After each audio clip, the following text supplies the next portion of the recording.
Hey there, this is Arthur Hill, Chief Technical Strategist here at TrendInvestorPro.com. You are tuned into our YouTube channel. Thank you very much for tuning in. If you like this video, please give us a thumbs up and consider subscribing. So today we're going to put a trio of breadth indicators to the test for timing XLK. They are three pretty simple breadth indicators, but I put it together a strategy used for trend following. We're going to back test it since 2007. And I'm also show a nice little mean reversion technique that you can use with a short-term breadth indicator for timing oversold bounces. So let's hit the charts.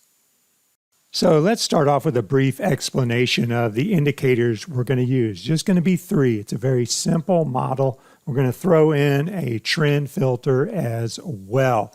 So the first indicator is AD%, and that is the number of advancing stocks less the number of declining stocks divided by the total number of stocks. So XLK, the Technology SPDR, has around 75 stocks. And so if you have, say, 50 stocks advancing and 25 declining, that would be 50 minus 25 would be plus 25 net advances. And you divide that by 75, and you would get around plus 33.3%. Well, exactly, because 80% would be basically 33.33%. And so you would plot this on a daily basis. Now you can see the daily readings are quite volatile. You get a lot of plus 80% readings. That's the line at the top. And a lot of minus 80% readings. That's the line at the bottom. You can see here in late October, we had a couple of minus 80% days, but that was countered with that big plus 80% up day in early November. Now, I like to smooth this out a little bit to catch a bullish or a bearish breadth thrust. And I do that with a 10-day EMA of the indicator. And what that does is it tells you when you've had a sizable increase in upside or downside participation over a 10-day period. So you can see here in September, August, and then into September, then we had a bullish breadth thrust, and that gave way to this big advance. Then we had a bearish thrust in late February, and that preceded the sharp decline. And then we didn't have a bullish breadth thrust until April, but that gave way to a sizable advance. And we didn't get a bearish breadth thrust there in October, fell short. So this bullish breadth thrust since late April remains valid. So that is the first of the three breadth indicators. The second one is high-low percent, and it works under the same principle as AD%. You have the number of stocks making new highs, less the number of stocks making new lows. You subtract that, that's your net advances. And then you divide net advances by the total number of issues. So say if you had 11 new highs and one new low, that'd be 11 minus 1, that would be a plus 10. And you divide that by 75 to get your high-low percent. And that would be above 10%, more than 10% on high-low percent. And that's where my bullish and bearish thresholds are. So when you get above plus 10%, that shows enough stocks making new 52-week highs to support an uptrend. And you can see that was the case from May until early 2020. And then we got that move below minus 10% in late February, and that gave way to the decline. And then it took a while to come back, and it wasn't until June there that high-low percent got above plus 10% to go back into bull mode. Now keep in mind, these are trend following type indicators, and that's why they're going to have a little bit of lag. And the third trend following type indicator, the breadth thrust is really not that much of a trend following indicator, but in new highs and new lows, you're in a strong uptrend if you're hitting a new high, so that makes it a trendy indicator. Same with new lows, you're in a strong downtrend if you're hitting new lows, so that makes it a trendy indicator. And the percentage above the 200-day EMA is another trendy indicator. And I use this as a longer-term trend breadth indicator. And I put my bullish and bearish thresholds at 60% and 40%. Now, I could put it at 50%, but if you use that, you're going to get whipsaws a lot. Look at all those whipsaws there. You can't avoid whipsaws by putting your lines at 60%, just above 50% for bullish signals, or 40%, just below 50% for bearish signals, but you're going to reduce the whipsaws. So you can see here that you would have had a couple of whipsaws there if you've been using 50%. You would have had one here. You would have avoided those, and nothing you could have done here in April, May. It was just a lot of volatility there. But if you look at the signals, this indicator was bullish all the way up until late February, or actually early March it triggered. And then it got bullish again to stay bullish in May there, late May. Now I've got a second indicator on here, and that's the percentage of stocks above the 20-day EMA. And I'm using this one completely different. It's not part of the model, but I just want to show you the difference between, say, trend following and mean reversion. So trend following is you're looking for strength to buy into because you think it's enough strength to support a trend in one direction or the other. Mean reversion, you're doing the opposite. You're looking for weakness to buy into. And why is that? That is because you think that longer term uptrend is going to prevail and counter that short-term weakness. And so you're using it as a means to buy the dip. And if you look at this percent above 20-day EMA, when it dips below 20%, you have an oversold condition and you need to watch out for a bounce. We got that in May, June. We got that in August there, in October. So that led to some pretty good bounces in price. And then, we got oversold here, but then this indicator triggered bearish, so that eliminated that signal. And then we didn't get an oversold signal until September, when we got a couple of dips, and then a dandy there in late October. We got oversold, and then when you popped again, that gave way to this great rally we had off of the low in late October.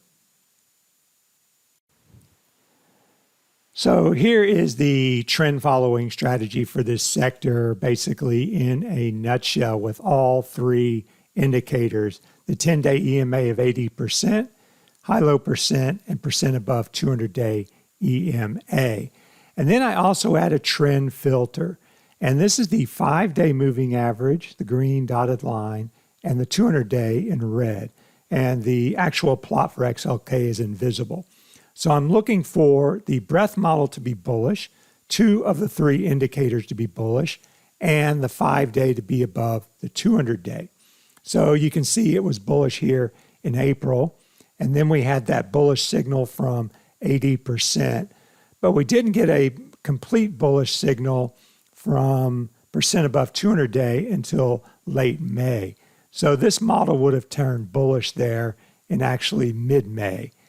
So you would have been bullish here for XLK, and then high-low percent came in here. Now, as far as that bearish signal in February, when it comes to taking a bearish signal, I'm an either or. So either the 5-day is below the 200-day, or 2 of these 3 breadth indicators are bearish. And you can see here in late February, you had a bearish breadth thrust. You had the high-low percent indicator turning below minus 10%, and then that was 2 of the 3, so you had a bearish signal there, and then 3 of the 3 in March. So where can you get great breadth charts like this to help you with broad market timing and sector timing? Well, I've got the Trend Investor Pro Essential Breadth Indicator chart list, and this has over 100 charts. It's organized in a logical top-down manner. I've got the broad indexes at the top, breadth indicators, and then I move down to the sector indicators, and there's the one I showed you for XLK, and I've got it for all 11 sectors, so you can follow those breadth model signals. Now, this is available to subscribers at trendinvestorpro.com. Got a lot to offer here.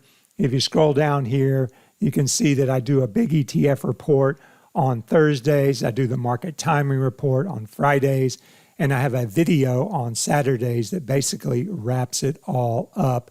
Plus, I come out with some articles and strategies periodically that are longer term oriented. But there's the bonus. You can get an ETF chart list, and you can get the essential breadth indicator chart list if you subscribe to trendinvestorpro.com. So please stop on by if you're interested. So here on this chart, we can see XLK, the 5-period moving average is the green line, the 200-day is the red line there. Here is the breadth model, and then below we have the 5-200 cross. And both of these are used for timing XLK here.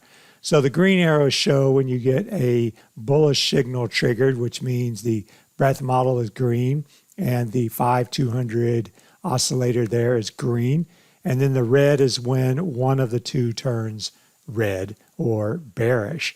And so you can see you did get a whipsaw there, but a really good signal coming in May, mid-May. You had a nice signal there in the early part of 2019 into about a year into late February 2020.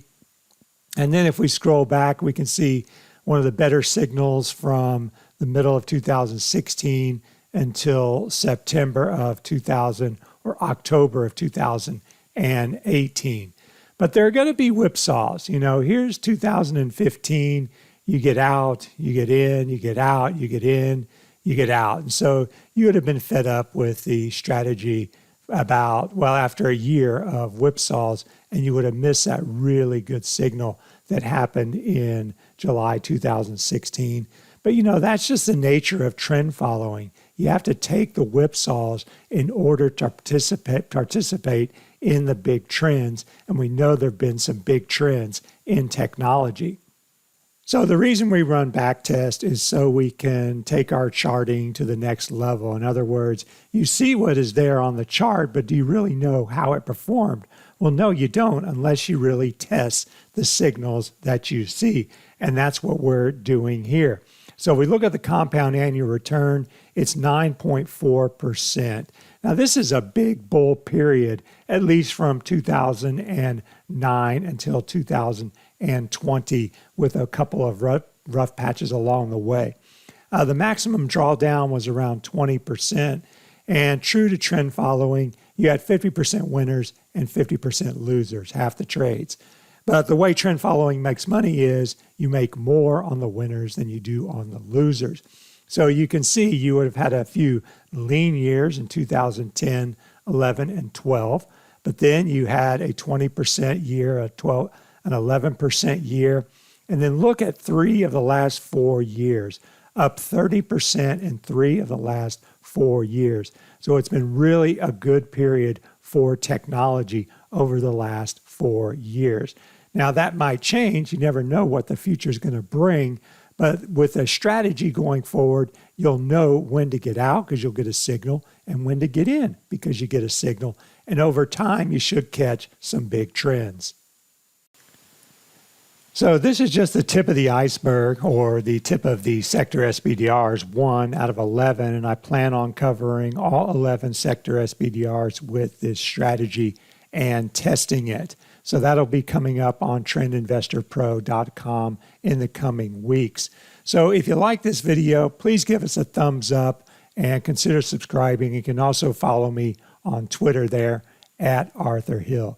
So thanks very much again for tuning in, and have a great day.